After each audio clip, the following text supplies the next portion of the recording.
Good evening, and welcome to Boring Books for Bedtime. I hope tonight's installment provides all the boredom your busy brain needs to quiet down and let you get some sleep for once. So lie back, adjust your volume, take a nice deep breath, and off we go. Before we begin with tonight's reading, I'd like to give a special shout out of thanks to a new Patreon subscriber, Brian Heim. Brian, thank you so much for supporting this podcast. It's much appreciated. If you're interested in the exclusive perks available to subscribers, including monthly episodes found nowhere else, you'll find a link to the Patreon in this week's podcast description.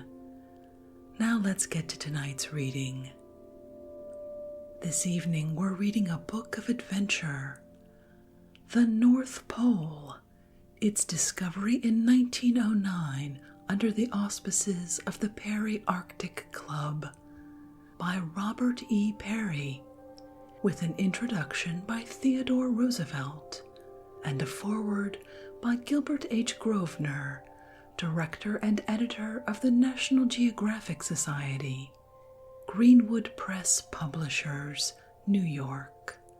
Originally published in 1910 by Frederick A. Stokes Company. Let's begin. Dedicated to my wife. Introduction.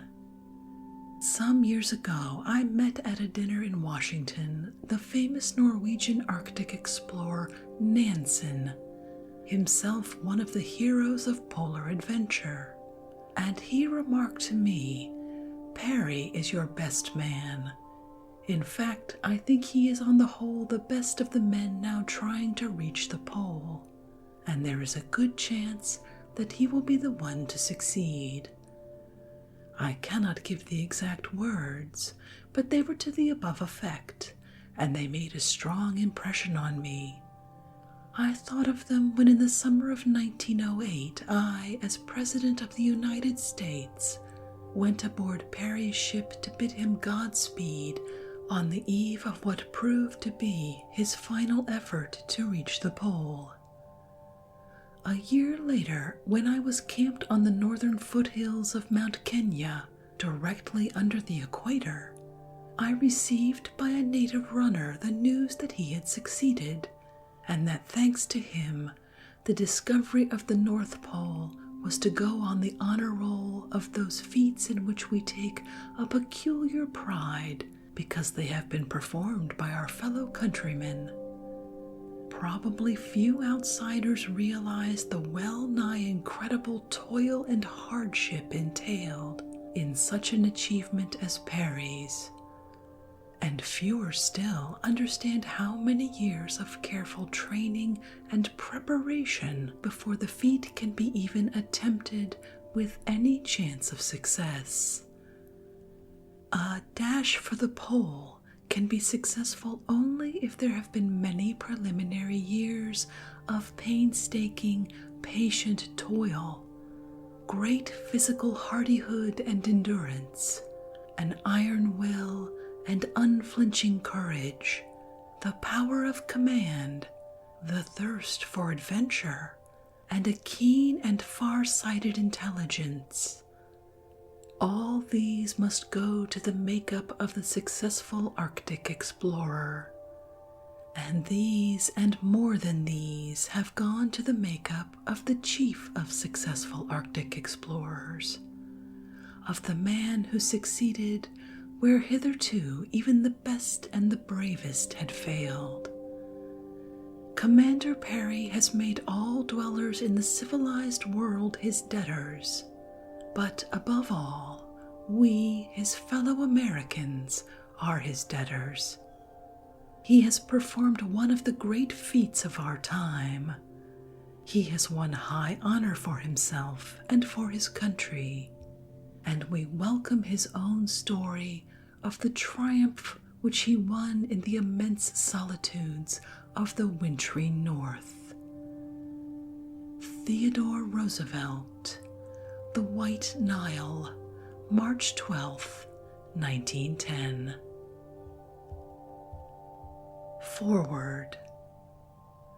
The struggle for the North Pole began nearly 100 years before the landing of the Pilgrim Fathers at Plymouth Rock, being inaugurated in 1527 by that king of many distinctions, Henry VIII of England.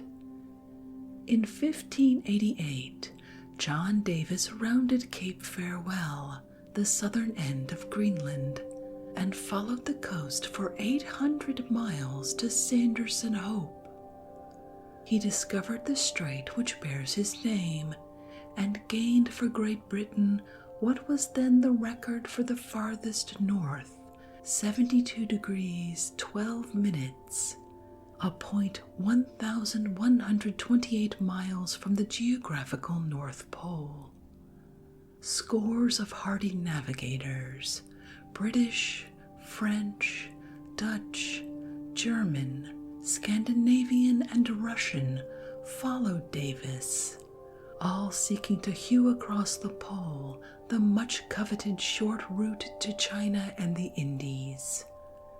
The rivalry was keen and costly in lives, ships, and treasure, but from the time of Henry VIII, for 3½ centuries, or until 1882, with the exception of 1594 to 1606, when, through William Barentz, the Dutch held the record, Great Britain's flag was always waving nearest the top of the globe. The same year that Jamestown was founded, Henry Hudson, in 1607, also seeking the route to the Indies, discovered Jan Mayen, circumnavigated Spitzbergen, and advanced the eye of man to 80 degrees 23 minutes. Most valuable of all, Hudson brought back accounts of great multitudes of whales and walruses, with the result that for the succeeding years these new waters were thronged with fleets of whaling ships from every maritime nation. The Dutch specially profited by Hudson's discovery. During the 17th and 18th centuries, they sent no less than 300 ships and 15,000 men each summer to these Arctic fisheries and established on Spitzbergen within the Arctic Circle one of the most remarkable summer towns the world has ever known, where stores and warehouses and reducing stations and cooperages and many kindred industries flourished during the fishing season. With the approach of winter, all buildings were shut up, and the population, numbering several thousand, all returned home. Hudson's record remained unequaled for 165 years, or until 1773, when J.C. Phipps surpassed his farthest north by 25 miles. Today, the most interesting fact connected with the Phipps expedition is that Nelson, the hero of Trafalgar and of the Battle of the Nile, then a lad of 15, was a member of the party. Thus, the boldest and strongest spirits of the most adventurous and hardy profession of those days sought employment in the contest against the frozen wilderness of the North. The first half of the 19th century witnessed many brave ships and gallant men sent to the Arctic regions. While most of these expeditions were not directed against the pole so much as sent in an endeavor to find a route to the Indies round North America, the Northwest Passage, and around Asia, the Northeast Passage, many of them are intimately interwoven with the conquest of the pole and were a necessary part of its ultimate discovery. England hurled expedition after expedition, manned by the best talent and energy of her navy, against the ice which seemingly blocked every channel to her ambitions for an Arctic route to the Orient. In 1819, Parry penetrated many intricate passages and overcame one half of the distance between Greenland and Bering Sea, winning a prize of £5,000 offered by Parliament to the first navigator to pass the 110th meridian west of Greenwich. He was also the first navigator to pass directly north of the magnetic North Pole, which he located approximately, and thus the first to report the strange experience of seeing the compass needle pointing due south. So great was Parry's success that the British government sent him out in command of 2 other expeditions in search of the Northwest Passage. In explorations and discoveries, the results of these 2 later expeditions were not so rich, but the experience in ice work so obtained gave Parry conclusions which revolutionized all methods in Arctic navigation. Hitherto, all attempts to approach the pole had been in ships. In 1827, Parry suggested the plan of a dash to the pole on foot from a base on land. He obtained the assistance of the government, which for the 4th time sent him to the Arctic provided with well-equipped ships and able officers and men. He carried a number of reindeer with him to his base in Spitzbergen, purposing to use these animals to drag his sledges. The scheme proved impracticable, however, and he was compelled to depend on the muscles of his men to haul his 2 heavy sledges, which were in reality boats on steel runners. Leaving Spitzbergen on June 23rd with 28 men, he pushed northward, but the summer sun had broken up the ice floes, and the party repeatedly found it necessary to take the runners off their boats in order to ferry across the stretches of open water. After 30 days' incessant toil, Parry had reached 82 degrees 45 minutes, about 150 miles north of his base and 435 geographical miles from the pole.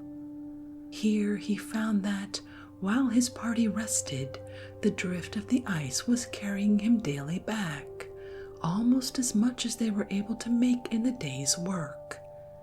Retreat was therefore begun. Parry's accomplishments, marking a new era in polar explorations, created a tremendous sensation. Knighthood was immediately bestowed upon him by the king, while the British people heaped upon him all the honor and applause with which they have invariably crowned every explorer returning from the north with even a measure of success. In originality of plan and equipment, Parry has been equaled and surpassed only by Nansen and Peary. In those early days, few men being rich enough to pay for expeditions to the north out of their own pockets, practically every explorer was financed by the government under whose orders he acted. In 1829, however, Felix Booth, Sheriff of London, gave Captain John Ross, an English naval officer who had achieved only moderate success in a previous expedition, a small paddle-wheel steamer, the Victory, and entered him in the race for the Northwest Passage. Ross was assisted as mate by his nephew James Clark Ross, who was young and energetic, and who was later to win laurels at the opposite end of the globe.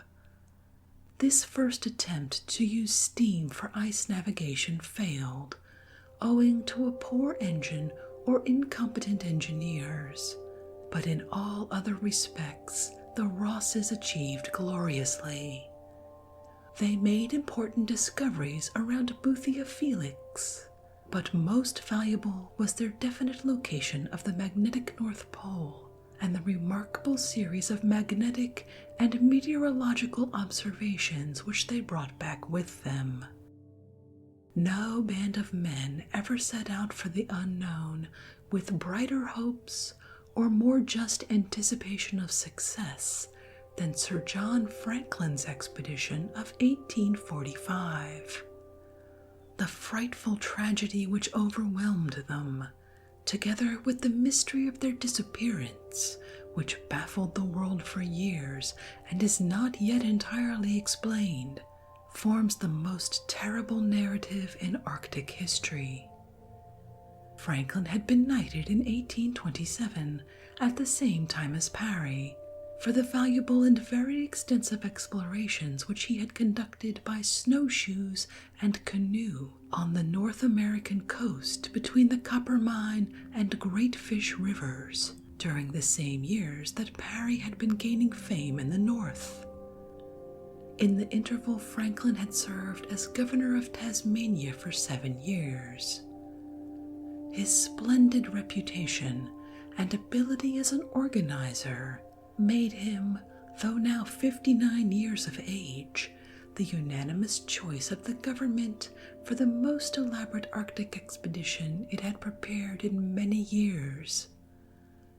Franklin's fame and experience, and that of Crozier and his other lieutenants who had seen much service in the north, his able ships, the Terror and the Erebus, which had just returned from a voyage of unusual success to the Antarctic, and his magnificent equipment, aroused the enthusiasm of the British to the highest pitch, and justified them in their hopes for bringing the wearying struggle for the Northwest Passage to an immediate conclusion.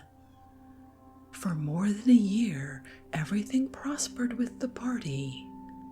By September 1846, Franklin had navigated the vessels almost within sight of the coast which he had explored 20 years previously, and beyond which the route to Bering Sea was well known. The prize was nearly won when the ships became imprisoned by the ice for the winter, a few miles north of King William Land. The following June, Franklin died. The ice continued impenetrable and did not loosen its grip all that year. In July 1848, Crozier, who had succeeded to the command, was compelled to abandon the ships, and with the 105 survivors, who were all enfeebled by the 3 successive winters in the Arctic, started on foot for Back River. How far they got, we shall probably never know. Meanwhile, when Franklin failed to return in 1848, he was provisioned for only 3 years. England became alarmed and dispatched relief expeditions by sea from the Bering Sea and the Atlantic, and by land north from Canada. But all efforts failed to gather news of Franklin till 1854, when Ray fell in with some Eskimo hunters near King William Land, who told him of 2 ships that were beset some years previous, and of the death of all the party from starvation. In 1857, Lady Franklin, not content with this bare and indirect report of her husband's fate, sacrificed a fortune to equip a searching party to be commanded by Leopold McClintock, one of the ablest and toughest travelers over the ice the world has ever known. In 1859, McClintock verified the Eskimos' sad story by the discovery on King William Land of a record dated April 1848, which told of Franklin's death and of the abandonment of the ships. He also found among the Eskimos silver plate and other relics of the party. Elsewhere, he saw one of Franklin's boats on a sledge, with 2 skeletons inside and clothing and chocolate. In another place, he found tents and flags, and elsewhere he made the yet more ghastly discovery of a bleached human skeleton prone on its face, as though attesting the truthfulness of an Eskimo woman who, claiming to have seen 40 of the survivors late in 1848, said they fell down and died as they walked. The distinction of being the first to make the Northwest Passage, which Franklin so narrowly missed, fell to Robert McClure, 1850 to 53, and Richard Collinson, 1850 to 55, who commanded the two ships sent north through Bering Strait to search for Franklin. McClure accomplished the passage on foot after losing his ship in the ice in Barrow Strait, but Collinson brought his vessel safely through to England. The Northwest Passage was not again made until Roald Amundsen navigated the tiny Gjoa, a sailing sloop with gasoline engine, from the Atlantic to the Pacific, 1903 to 06. Yankee whalers each year had been venturing further north in Davis Strait and Baffin Bay and Bering Sea, but America had taken no active part in polar exploration until the sympathy aroused by the tragic disappearance of Franklin induced Henry Grinnell and George Peabody to send out the Advance in charge of Elisha Kent Kane to search for Franklin north of Smith Sound. In spite of inexperience, which resulted in scurvy, fatal accidents, privations, and the loss of his ship, Kane's achievements, 1853 to 55, were very brilliant. He discovered and entered Kane Basin, which forms the beginning of the passage to the polar ocean, explored both shores of the New Sea, and outlined what has since been called the American route to the pole. 16 years later, in 1871, another American, Charles Francis Hall, who had gained much Arctic experience by a successful search for additional traces and relics of Franklin, 1862 to 69, sailed the Polaris through Kane Basin and Kennedy Channel, also through Hall Basin and Robeson Channel, which he discovered, into the polar ocean itself, thus completing the exploration of the outlet which Kane had begun. He took his vessel to the then unprecedented, for a ship, latitude of 82 degrees 11 minutes. But Hall's explorations, begun so auspiciously, were suddenly terminated by his tragic death in November from overexertion caused by a long sledge journey. When the ice began to move the ensuing year, his party sought to return, but the Polaris was caught in the deadly grip of an impassable ice pack.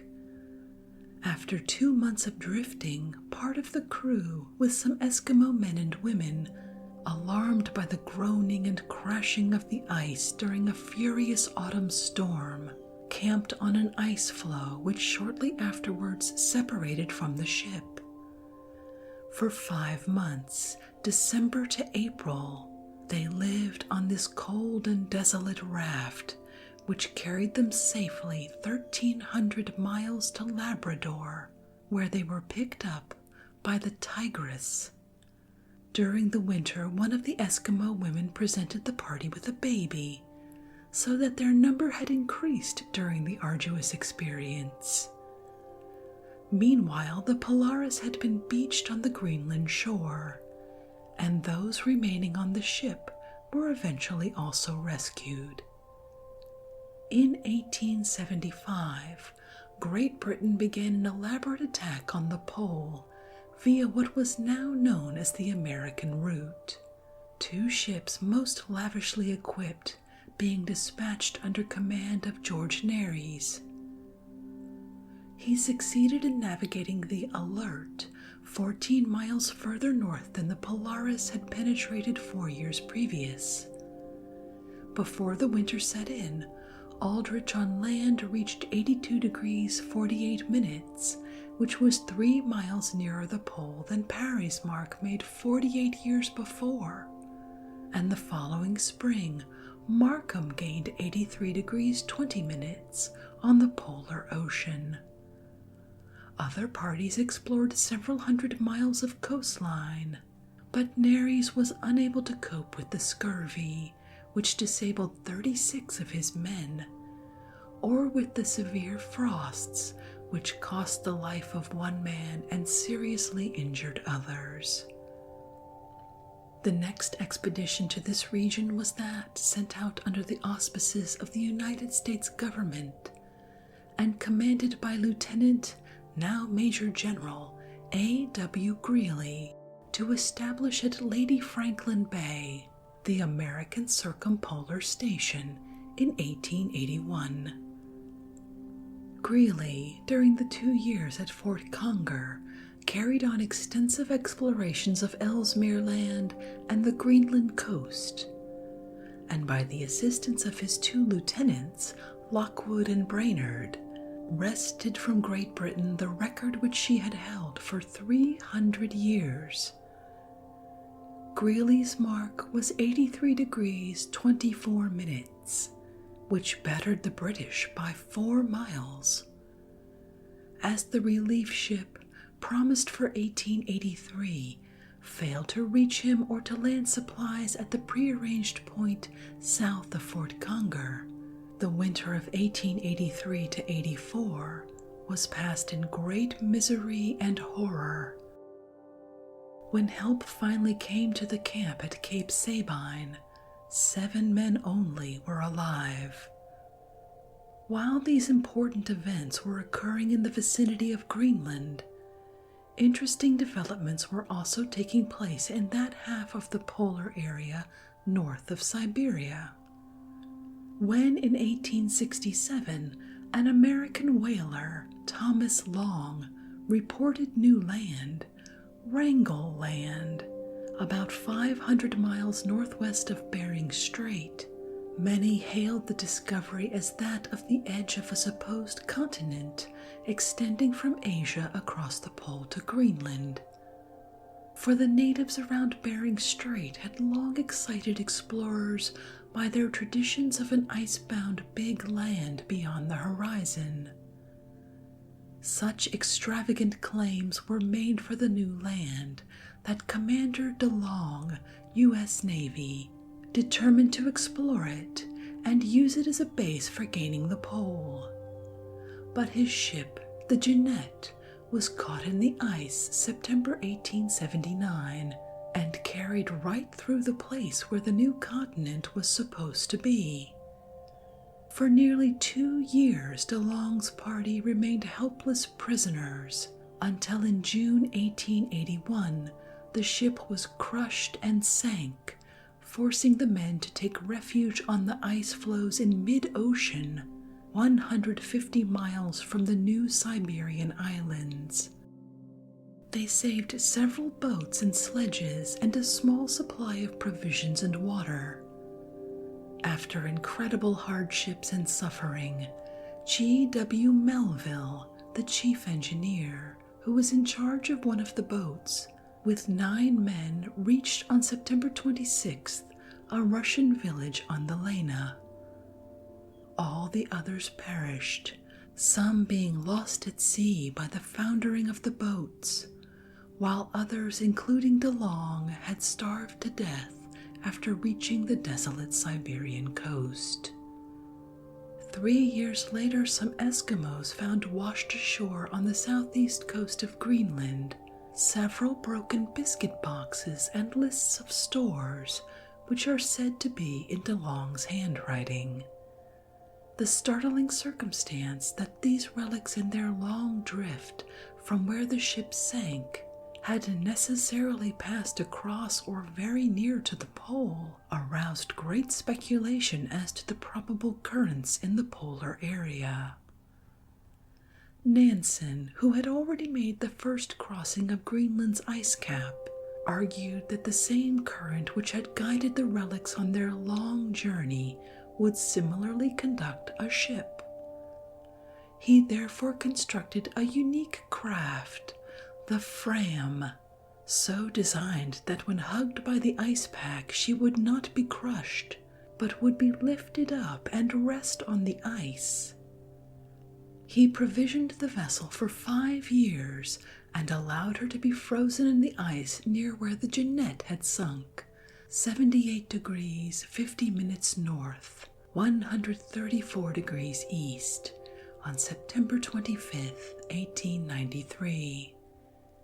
When at the end of 18 months the ship had approached 314 miles nearer to the pole, Nansen and one companion, Johansen, with kayaks, dogs, sledges, and 3 months' provisions, deliberately left the ship and plunged northward toward the pole on March 14, 1895. In 23 days, the two men had overcome 1/3 of the distance to the pole, reaching 86 degrees 12 minutes. To continue onward would have meant certain death, so they turned back. When their watches ran down, Providence guided them, and the marvelous physique of both sustained them through fog and storm and threatened starvation until they reached Franz Josef Land late in August. There they built a hut of stones and killed bears for meat for the winter. In May 1896, they resumed their southward journey, when fortunately they met the Englishman Jackson, who was exploring the archipelago. Meanwhile, the Fram, after Nansen left her, continued her tortuous drifting across the upper world.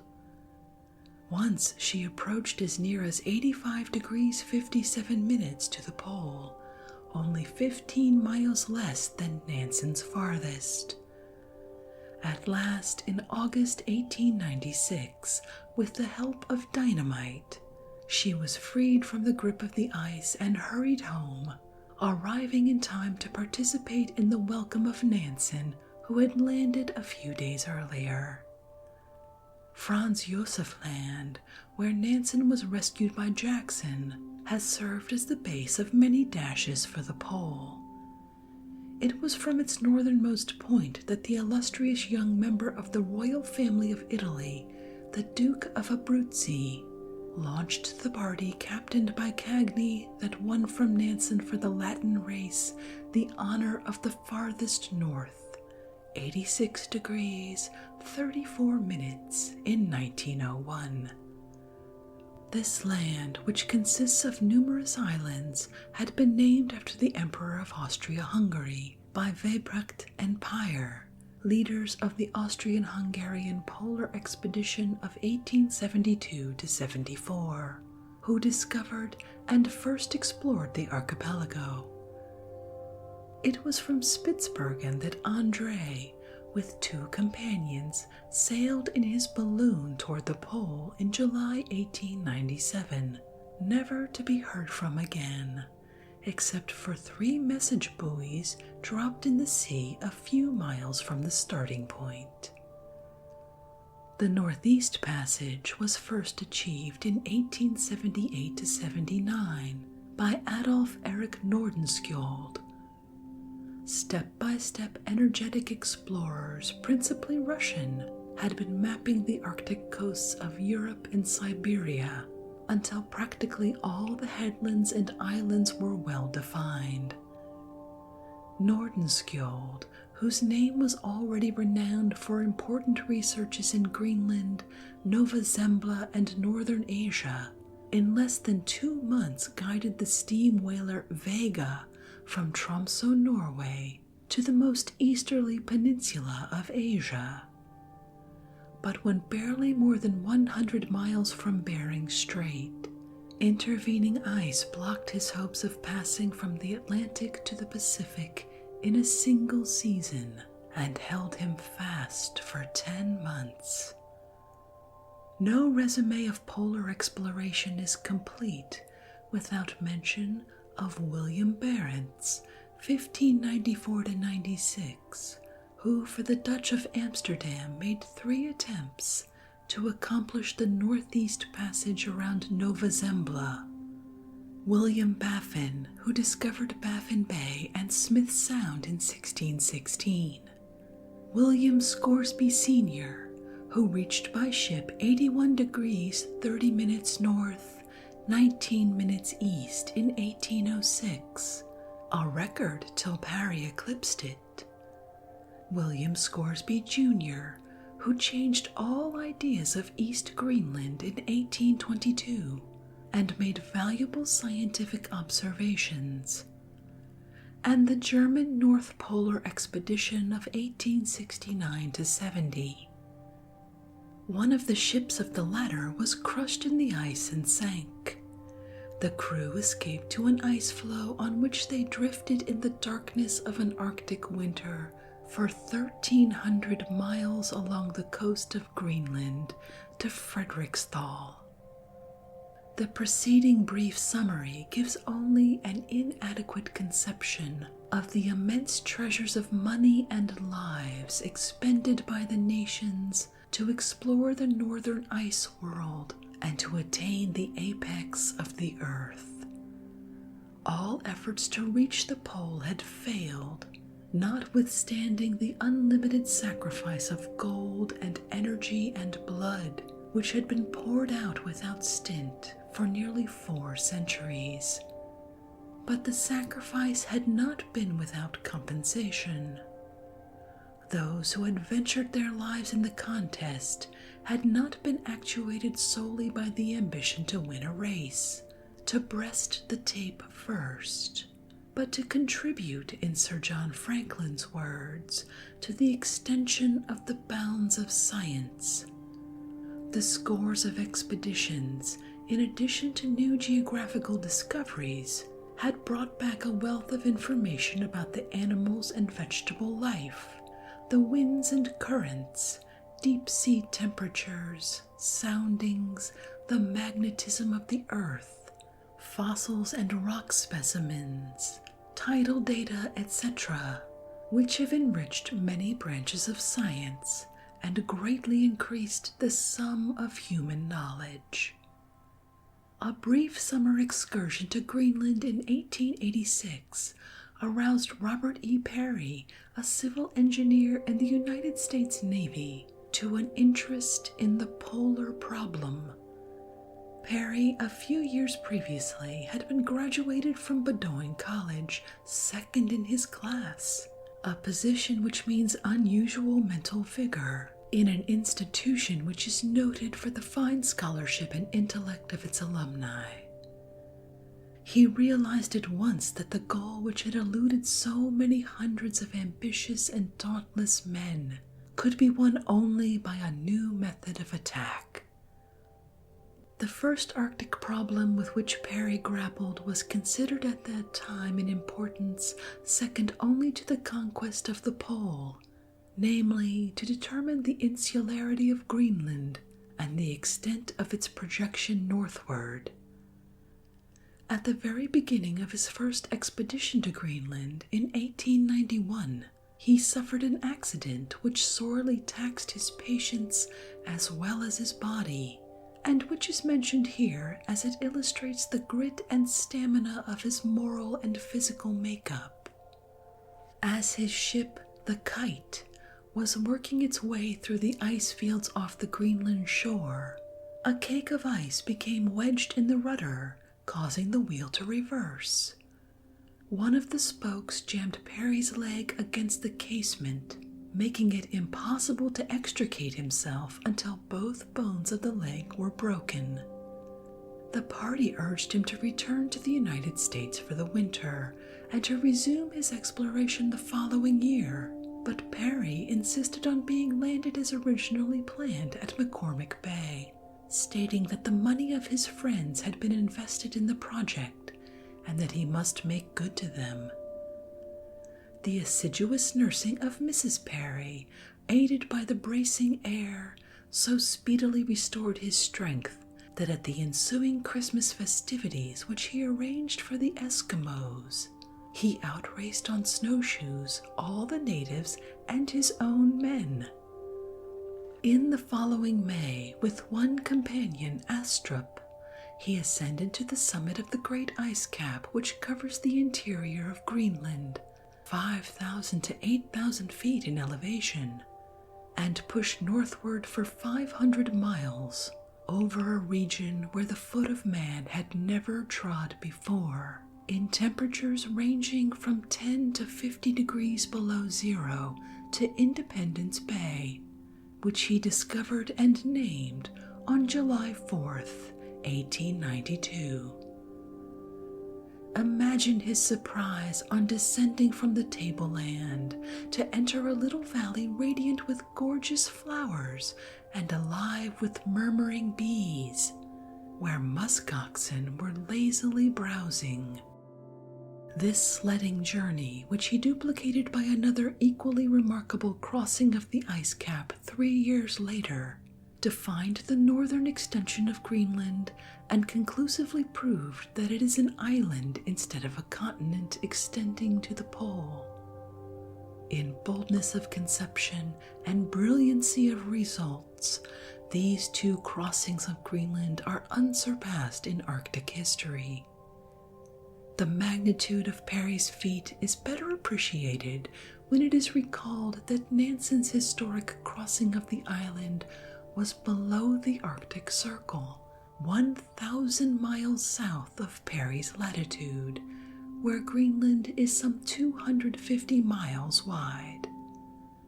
Peary now returned his attention to the pole, which lay 396 geographical miles farther north than any man had penetrated on the Western Hemisphere.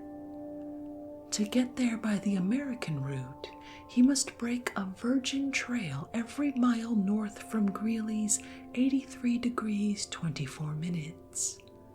No one had pioneered so great a distance northward.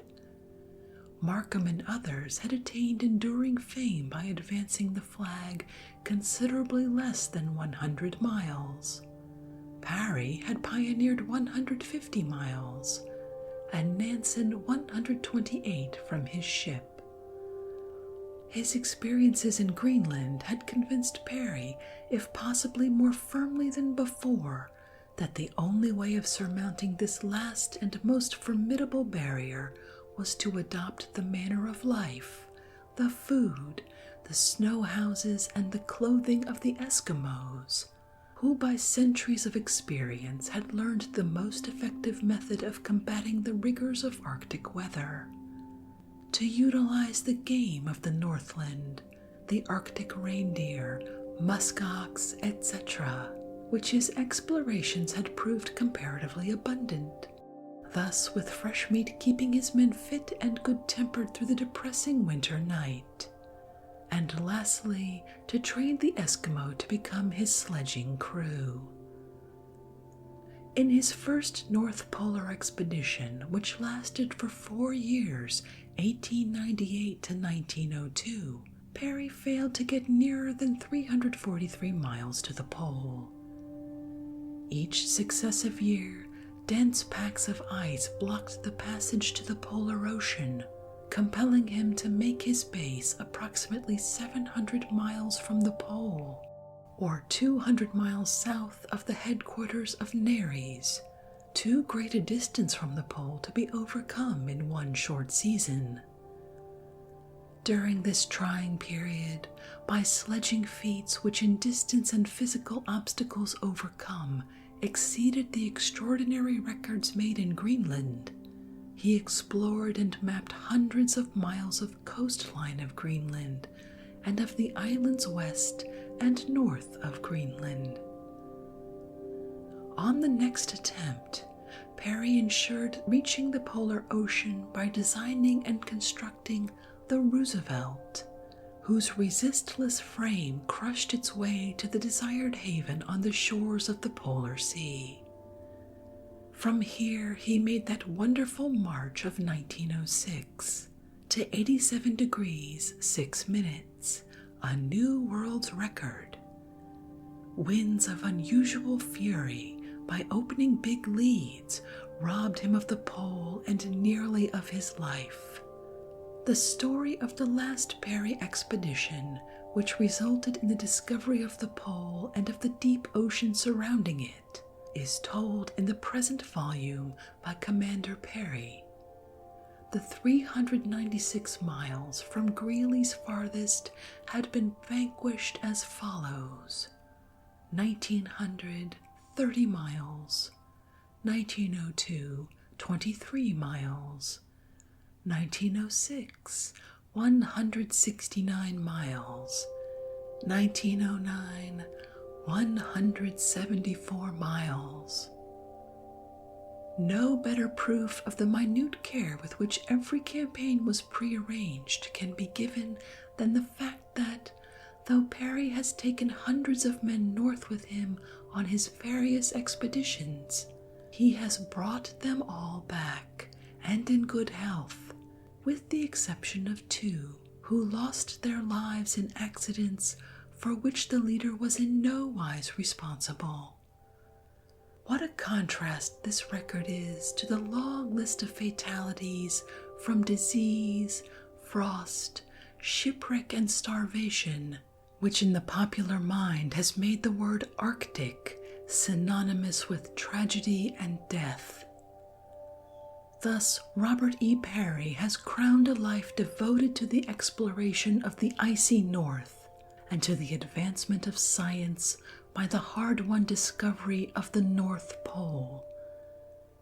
The prize of 4 centuries of striving yielded at last to the most persistent and scientific attack ever waged against it. Peary's success was made possible by long experience, which gave him a thorough knowledge of the difficulties to be overcome, and by an unusual combination of mental and physical power, a resourcefulness which enabled him to find a way to surmount all obstacles, a tenacity and courage which knew no defeat, and a physical endowment such as nature gives to few men. It has been well said that the glory of Peary's achievement belongs to the world and is shared by all mankind, but we, his fellow countrymen, who have known how he has struggled these many years against discouragement and scoffing, and how he has persevered under financial burdens that would have crushed less stalwart shoulders, specially rejoice that he has made good at last, and that an American has become the peer of Hudson, Magellan, and Columbus. Gilbert H. Grosvenor, National Geographic Society, Washington, D.C., USA, August 30th, 1910. The North Pole, Chapter 1. The Plan. It may not be inapt to liken the attainment of the North Pole to the winning of a game of chess, in which all the various moves leading to a favorable conclusion had been planned in advance, long before the actual game began. It was an old game for me, a game which I had been playing for 23 years with varying fortunes. Always, it is true, I had been beaten, but with every defeat came fresh knowledge of the game, its intricacies, its difficulties, its subtleties. And with every fresh attempt, success came a trifle nearer. What had before appeared either impossible or at the best extremely dubious began to take on an aspect of possibility and at last even of probability. Every defeat was analyzed as to its causes in all their bearings, until it became possible to believe that those causes could in future be guarded against, and that with a fair amount of good fortune, the losing game of nearly a quarter of a century could be turned into one final, complete success. It is true that with this conclusion, many well-informed and intelligent persons saw fit to differ, but many others shared my views and gave without stint their sympathy and their help. And now, in the end, one of my greatest unalloyed pleasures is to know that their confidence, subjected as it was to many trials, was not misplaced, that their trust, their belief in me and in the mission to which the best years of my life have been given have been abundantly justified. But while it is true that so far as plan and method are concerned, the discovery of the North Pole may fairly be likened to a game of chess, there is of course this obvious difference. In chess, brains are matched against brains.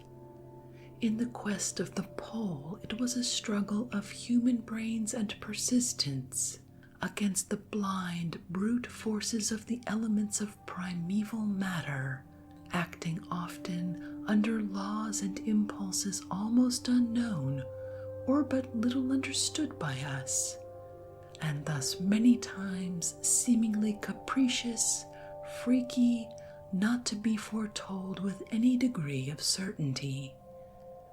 For this reason, while it was possible to plan before the hour of sailing from New York the principal moves of the attack upon the frozen North, it was not possible to anticipate all the moves of this adversary. Had this been possible, my expedition of 1905 to 1906, which established the then farthest north record of 87 degrees 6 minutes, would have reached the pole. But everybody familiar with the records of that expedition knows that its complete success was frustrated by one of those unforeseen moves of our great adversary, in that a season of unusually violent and continued winds disrupted the polar pack, separating me from my supporting party with insufficient supplies, so that, when almost within striking distance of the goal, it was necessary to turn back because of the imminent peril of starvation. When victory seemed at last almost within reach, I was blocked by a move which could not possibly have been foreseen, and which, when I encountered it, I was helpless to meet. And, as is well known, I and those with me were not only checkmated, but very nearly lost our lives as well. But all that is now as a tale that is told. This time it is a different and perhaps a more inspiring story, though the records of gallant defeat are not without their inspiration. And the point which it seems fit to make in the beginning is that success crowned the efforts of years because strength came from repeated defeats, wisdom from earlier error, experience from inexperience, and determination from them all. Perhaps in view of the striking manner in which the final event bore out the prophecies that I had made, it may be of interest to compare in some detail the plan of campaign that was announced over 2 months before the Roosevelt sailed from New York on her final voyage to the North, with the manner in which the campaign was actually executed. Early in May 1908, in a published statement, I sketched the following plan. Quote, I shall use the same ship, the Roosevelt, shall leave New York early in July, shall follow the same route north via Sydney, Seaby, Strait of Belle Isle, Davis Strait, Baffin Bay, and Smith Sound, shall use the same methods, equipments, and supplies, shall have a minimum party of white men supplanted with Eskimos, shall take on these Eskimos and dogs in the Whale Sound region as before, and shall endeavor to force my ship to the same or similar winter quarters on the north shore of Grant Land as in the winter of 1905 to 1906. The sledge march will begin as before in February, but my route will be modified as follows. First, I shall follow the north coast of Grant Land as far west as Cape Columbia, and possibly beyond, instead of leaving this land at Point Moss as I did before. Second, leaving the land, my course will be more west of north than before, in order to counteract or allow for the easterly set of the ice between the north coast of Grant Land and the pole, discovered on my last expedition. Another essential modification will be a more rigid massing of my sledge divisions en route, in order to prevent the possibility of a portion of the party being separated from the rest by the movement of the ice, with insufficient supplies for a protracted advance, as happened on the last expedition. There is no doubt in my mind that this big lead, a lane of open water, encountered in both my upward and return marches in my last expedition, is an essentially permanent feature of this point of the Arctic Ocean. I have little doubt of my ability to make this lead, instead of the north coast of Grant Land, my point of departure with fully loaded sledges. If this is done, it will shorten the route to the pole by nearly 100 miles and distinctly simplify the proposition. On the return march in the next expedition, I shall probably do voluntarily what I did involuntarily last time, that is, retreat upon the north coast of Greenland, a course diagonally with the set of the ice, instead of attempting to come back to the north coast of Grant Land diagonally against the set of the ice. An adjunct of this program will probably be the establishment of a depot well up the north coast of Greenland by the first of the supporting parties returning to the ship."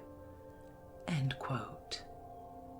The main features of this program I summarized as follows. Quote, first, the utilization of the Smith Sound or American route. This must be accepted today as the best of all possible routes for a determined aggressive attack upon the pole.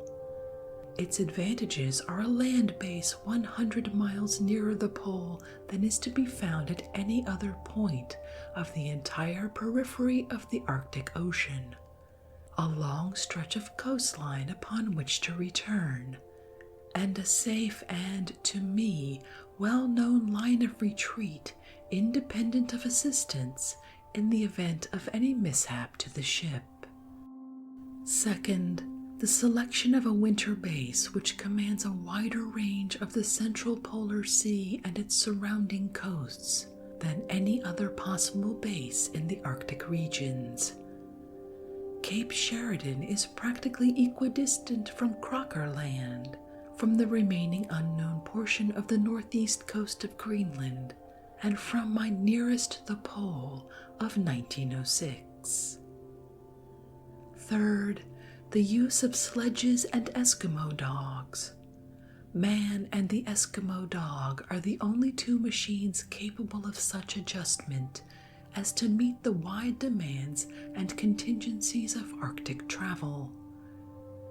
Airships, motor cars, trained polar bears, etc. are all premature, except as a means of attracting public attention. Fourth, the use of the Hyperborean Aborigine, the Whale Sound Eskimo, for the rank and file of the sledge party. It seems unnecessary to enlarge upon the fact that the men whose heritage is life and work in that very region must present the best obtainable material for the personnel of a serious Arctic party. This is my program, The object of the work is the clearing up, or at least the fixing in their general proportions, of the remaining large problems in the American segment of the polar regions, and the securing for the United States of that great world trophy which has been the object of effort and emulation among practically all the civilized nations of the world for the last 3 centuries. End quote. The details of this plan have been here set forth so explicitly because the faithfulness with which they were carried out constitutes a record which is perhaps unique in the annals of Arctic exploration. Compare this scheme, if you please, with the manner of its execution. As had been planned, the expedition sailed from New York early in July 1908, July 6th to be exact. It sailed from Sydney July 17th, from Etah August 18th, and arrived at Cape Sheridan, the winter quarters of the Roosevelt, on September 5th, within a quarter of an hour of the same time it had arrived at the same spot 3 years before. The winter was occupied in hunting, in various side journeys, in making our sledging equipment, and in moving supplies from the Roosevelt along the northern shore of Grant Land to Cape Columbia, which was to be our point of departure from the land on our drive for the pole itself. The sledge divisions left the Roosevelt from February 15th to 22nd, 1909, rendezvoused at Cape Columbia, and on March 1st the expedition left Cape Columbia, heading across the polar ocean for the pole. The 84th parallel was crossed on March 18th, the 86th on March 23rd. The Italian record was passed the next day, the 88th parallel on April 2nd, the 89th on April 4th, and the North Pole was reached on April 6th at 10 o'clock in the morning. I spent 30 hours at the pole with Matt Henson, Utah, the faithful Eskimo who had gone with me in 1906 to 87 degrees 6 minutes, the then farthest north, and 3 other Eskimos who had also been with me on previous expeditions. The 6 of us left the much-desired 90 North on April 7th on the return journey and reached land at Cape Columbia again on April 23rd. It will be noted that while the journey from Cape Columbia to the pole consumed 37 days, though only 27 marches, we returned from the pole to Cape Columbia in only 16 days. The extraordinary speed of the return journey is to be accounted for by the fact that we merely had to retrace our old trail instead of making a new one, and because we were fortunate in encountering no delays. Excellent conditions of ice and weather also contributed, not to mention the fact that the exhilaration of success lent wings to our sorely battered feet. But Utah the Eskimo had his own explanation. Said he, "The devil is asleep or having trouble with his wife, or we should never have come back so easily." It will be noted in this comparison that practically the only feature of the plan from which essential deviation was made was in returning to Cape Columbia on the coast of Grant Land instead of further eastward to the northern coast of Greenland as I had done in 1906. This change was made for excellent reasons, which will be made clear in their proper place. Upon this record there is only one shadow, a tragic one indeed. I refer, of course, to the lamentable death of Professor Ross G. Marvin, who was drowned on April 10th, 4 days after the pole had been reached, 45 miles north of Cape Columbia, while returning from 86 degrees 38 minutes north in command of one of the supporting parties. With this sad exception, the history of the expedition is flawless. We returned as we went, in our own ship, battered but unharmed, in excellent health and with a record of complete success. There is a lesson in all of this, a lesson so obvious that it is perhaps superfluous to point it out. The plan so carefully made and executed with such faithfulness to detail was composed of a number of elements, the absence of any one of which might have been fatal to success. We could scarcely have succeeded without the help of our faithful Eskimos, nor even with them had it not been for our knowledge of their capacities for work and endurance, and for the confidence which years of acquaintance had taught them to repose in me. We could certainly not have succeeded without the Eskimo dogs, which furnished the traction power for our sledges, and so enabled us to carry our supplies where no other power on earth could have moved them with the requisite speed and certainty. It may be that we could not have succeeded without the improved form of sledge which I was able to construct, and which, combining in its construction strength, lightness, and ease of traction, made the heavy task of the dogs far easier than it would otherwise have been. It may even be that we should have failed had it not been for so simple a thing as an improved form of water boiler, which I was fortunate enough to have hit upon. By its aid, we were able to melt ice and make tea in 10 minutes. On our previous journeys, this process had taken an hour. Tea is an imperative necessity on such a driving journey, and this little invention saved 1½ hours in each day while we were struggling toward the pole on that journey when time was the very essence of success. Success crowned the work, it is true, but for all that, it is a genuine pleasure to reflect that even had we failed, I should have had nothing to reproach myself with in the way of neglect. Every possible contingency that years of experience had taught me to expect was provided for, every weak spot guarded, every precaution taken. I had spent a quarter of a century playing the Arctic game. I was 53 years old, an age beyond which perhaps, with the one exception of Sir John Franklin, no man had ever attempted to prosecute work in the Arctic regions. I was a little past the zenith of my strength, a little lacking perhaps in the exuberant elasticity and elan of more youthful years, a little past the time when most men begin to leave the strenuous things to the younger generation.